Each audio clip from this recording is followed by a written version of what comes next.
warri karaa feesbuukii wal jaalattan kuni gaafa biyya arabaa dhuftan karaa maatii keessanii dhuftan. Maatii keessantu boolee sin fide jechuudha yookiin immoo fira keessanaa jennu. Dhuftanii biyya arabaa erga seentanii onlaayiniin tolee karaa feesbuukii kanaa jaalattanii miseenjaratti achiitumaa waliin haasoftan gara imootti wal dabartanii fuula keessa wal ilaalaa filiitariidhaan haasoftanii erga jettanii booddee jechuudha. Namichi isatti filiitariin itti haasoftuun beeku dhugumaa bareeddee dheessi jaalataa jechuudha. Achii baqqaan dhufeensi fuudhaa maatii kee osoo hin taane hanadhaa siin jedha. Esheettanatis jechuudha. Gaafa booleetti sisimatu jechuudha. Ija keessa si dhungataa, funyaan keessaa, hidhii keessaa, mudhii kee kana qabeessi naannessaa jechuudha. Ani osoo torbaan tokko hin gahin akka alangeen si naannessu nan beeka baazawuu jechuudha. Qaameechuni maalidhaan akkanas hin godhu? Warra biyya arabaa jiraniif hin yaaddanii isin? Sammuun keessan hin hojjetu? Nu yaadaatti? Nu yaaddaniin jedhaman kan waggaa 10 meeqa hojjetan biyya arabaa keessa kan jiran wayi gaa'ila hin argine, wayi dhala hin argine, wayi jireenya hin argine kan tan karaatatan mee xinnuma ishii yaadadha waa'ee keessan dhiisaate jechuudha. Qo'inni dhiiraammoo jechuudha. Sababni ati dhuftee booleetti simattuuf mee waan tokkodha.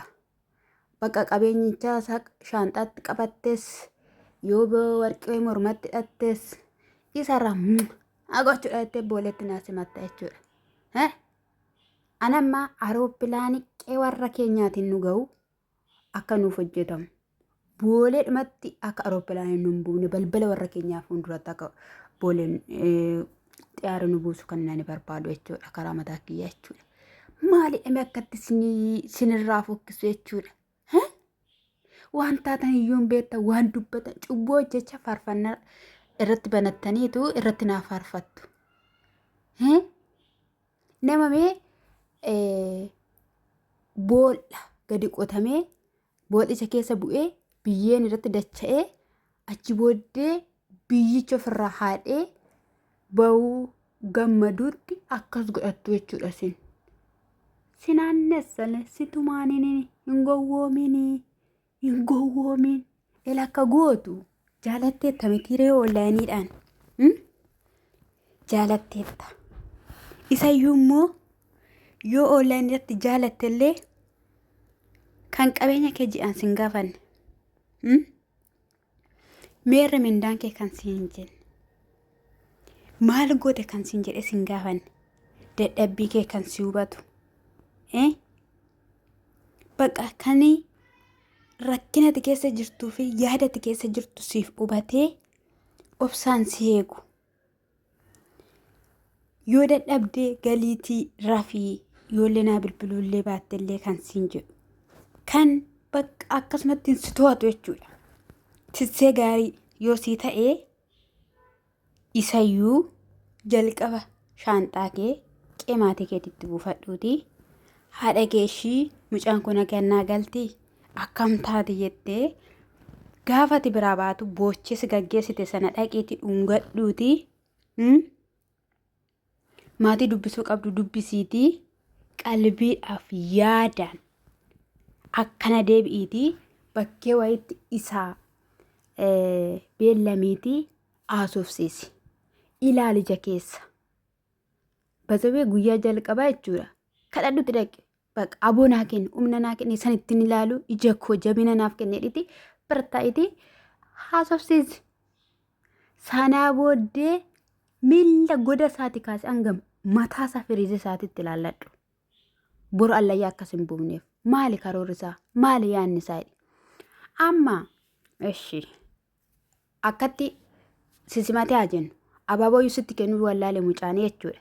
Ofitti si qabeetii si hambise si affaneeti jechuudha. Eshi xiqqoo dasi dhungatee ija keessa dasi dhungatee afaan keessa dasi dhungatee boodarra gama jilbeeffatee soo ta'e maalis soo ta'e sii kennaa jechuudha abaaboo kana. Eshi jenna. Dhufee booleetti fudhate gaammaa jennu. Mana isaatti galchasanitti hin fakkaatiin. Jalqaba uteela galchaaniin uteela galtii achi booddee gaa wanta ta'u hundin ta'a shaanxaan ni kamaa hin barabbaramaa waan fiddeefis qabdi gaa warqinis morma isheerra jira gaa hajennu achi booda isheen dhaqiitii mataa kee sirreeffadhu dhaqiitii kana ta'ii quba kee hojjetadhu maal jedheeni jechuudha. Achi booda isheen qulfii ishii insaatti maal jetti mi'a gaagaa ta'e ni fudhatanni jechuudha. Mi'a gaagaa ta'e ni fudhata. Achi booddee qonan dhufaadhaani achitti ishii gatee jechuudha bayeechee birrii muxuuxi irraa godhee jechuudha. Malee na hamanii dhiirri booleetti dhufee si fuudhu karaa hollaayinii si baree gaa'ela siif hin ta'u obboleetti kiyyaa mana siif hin ta'u mana siif hin ta'u waa lama dhabdittii taataa. Asi jechuun gola madaamii keessatti gubattee bobaatee ibiddi gubee aariin gubee boqonnaa dhabdee fooqii irraa si gadi kaattee asii ol baatee kan xaaxofteedhati. Boqonnaa si barbaachisa mana haadha keetii galtee yookiin immoo ijaarrattee qabda yoo ta'e mana keetti galtee raftee boqottee mar'imaan kenni si ciccite sun of dhaggeeffachuu qaba. Si galee of dhaggeeffachuu qaba isa dhugaan siniin jedhan.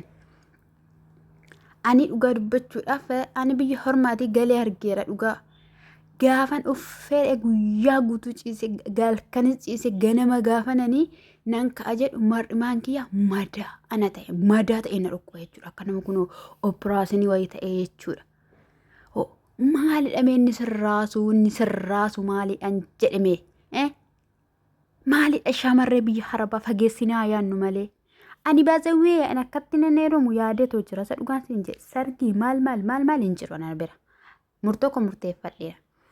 Garuu kan koosinitti odeessaa kaaka waa keen odeessineettu garuu jechuudha nan odeessanii jechuudha. Waan inni jedhen godha waan inni jedhe nan godha. Garuu dura qorradhee dura hubadhee eenyu akka inni ta'e maal akka inni ta'e dhuguma nama gaa'ela barbaadu moo nama gaa'ela dheebbatu moo nama fakkeessudhee arraba dubbii isaarraatii fi dubbii namaarraa yaada namaarraa waan fudhattu qabdi. Isa fudhattee booddee gaalatti seenta. Malee hammatamteedhaaf siif hin ta'u. Ibidda keessa wal buustu warra akkasii. Gaa'ela keessatti immoo icciitiin qabattanii gaalatti hin seenina. Osoo dhala qabdanuu akka waan dhala hin qabnee fakkaatanii gaalatti hin seenina. Kaleessa dhiira faana hooltanii as deebitanii immoo osoo waa'ee kanaalletti nimiini gaalatti hin seenina. Dhiirri kana lamaan hin jaalatu. Dhugaa jirtu itti bakka. Dhugaa jirtu itti sijjammar dammoo dhiirri balleessaa isaa hin amanu. Ati garuu wanta dabarsite hin dagatiin en eeseen ettemee qulqullummaan gaala keetti seenii. Warri karaa boolee immoo heerumtanii lubbuu keessan amaaru siniin jechuun jaaladha. Amaaru. Ana hiriyaan koyyuu karaa boolee heerumte isa dhugaan siniin jedhe. Falatti bahe. Hojjettee biyya arabaa waggaa ja'a jechuudha. Qabeenya ishiidhaan diggisee 400,000 diggisee ishii fuudhee. Achi booddee immoo erga wal fuudhanii osoo ji'a 2 hin gahin manni isaanii irratti mootummaan diigee har'a garuu rakkoo guddaa keessa jiru jechuudha. Rakkoo guddaa mana hin jedhamne karaa booleet kan ishiin heerumte jechuudha. Karaa boolee dhattee gaa'elatti galte. Karaa boolee edda ishiin dhattee gaa'elatti galte booddee jechuudha. Kan dhibee isin hin dhiibne isa biraadhaan mucaan fira. Jaarsummaan iyyuu fudhatamuu didee. Ishiin immoo waa meeqa jalqaba jechuudha. Erga akkas ta'e immoo firri kaan hafee firri kaanii wal hargee jechuudha. Sinii galteetti ishiin garuu qabeenya ishii 2 dhabdee yookiin isattiin cidha sana diggisaniin jireenya isaanii waan tokko hojjetanii ofiin jijjiir 400 jechuun har'aa Itoophiyaa keessatti wanta salphaa miti jechuudha. Mana waggaa amma kanaa ijaartee hin dhabde. Sinii galee ati dadhabdee jechuudha. Biyya Dubaay keessatti. Ishiin immoo jalqaba irratti iyyuu akka keenya kontiraata miti kan hojjechaa turte jechuudha. Alarra hojjechaa turte. Qarshiin ishii alarra haa hojjettu malee garuu noormaalii galte jechuudha. Baddee turte noormaalii mana madaamii galte. Damoosti ishii 2,100 ture jechuudha. Waan hunduma hojjette wanta ta'eef jechuudha. Har'a garuu dhugaa dubbachuudhaaf baay'ee tokko nama gaddisiiste jechuudha. Baay'ee hangana kan hin jedhamne haadha daa'imaati. jireenyi baqqaa rakkoo guddaa keessa jirti. Osoo maatiin hin jaalatin dhattee gaala sanatti galtee isa biraan karaa boolee galtee isa biraan qabeenya ishiitiin diggistee dhugaan isinitti maanii ani hin beeku jechuudha kan ishee keessa jiru. Kanaaf of eeggadhaa.